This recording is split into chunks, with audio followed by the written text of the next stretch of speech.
Hi, let's do the binomial generating function.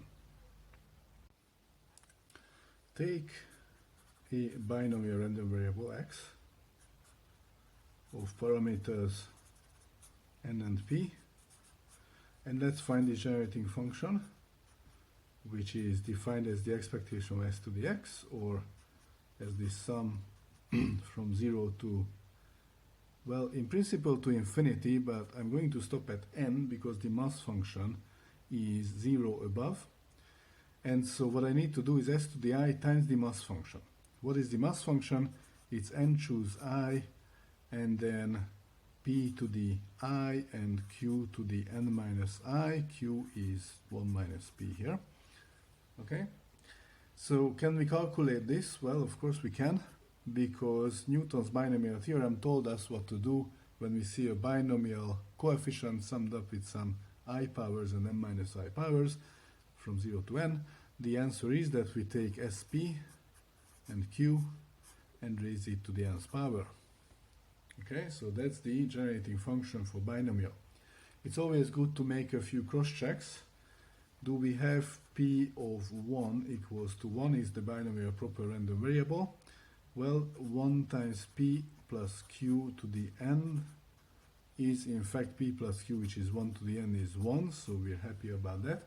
And let's check the expectation and variance of binomial. What if I want to find expectation of x? I do the first derivative of p and plug in s equals to 1. What is the first derivative of this p? Well, it's n times sp plus q to the n minus first. Plug in s equals to and the derivative of the inner function, of course. We're differentiating with respect to s, so p comes out as the derivative of the inner function. Plug in s equals to 1, p plus q becomes 1, and we do find np. The well-known fact about binomial, its mean is np. Let's do the variance of x.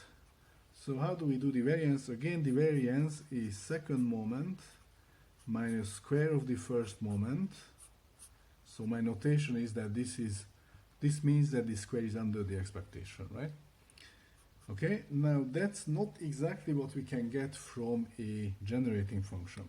From a generating function we can get the second factorial moment. We can get this from a generating function. Okay, now that's not what we had back there, because it had a minus ex, so I'm going to add this back up. But we also had a minus square of ex, so I have to subtract that again. And now it's the two sides are equal. So I can use the second derivative of ps at s equals to 1 for this. I already know that aex is np, so I'm gonna say np plus np and minus the square of np. Okay, so what is the second derivative of p? Here's the first derivative. I need to differentiate it once more and then plug in s equals to 1. So I'm gonna say n minus 1 sp plus q to the n minus 2, another p coming out from the inner function, plug in s equals to 1, add np, subtract n square p square. Alright, now s equals to 1 makes this into 1 again, and I have n minus 1 p square plus np minus n square p square.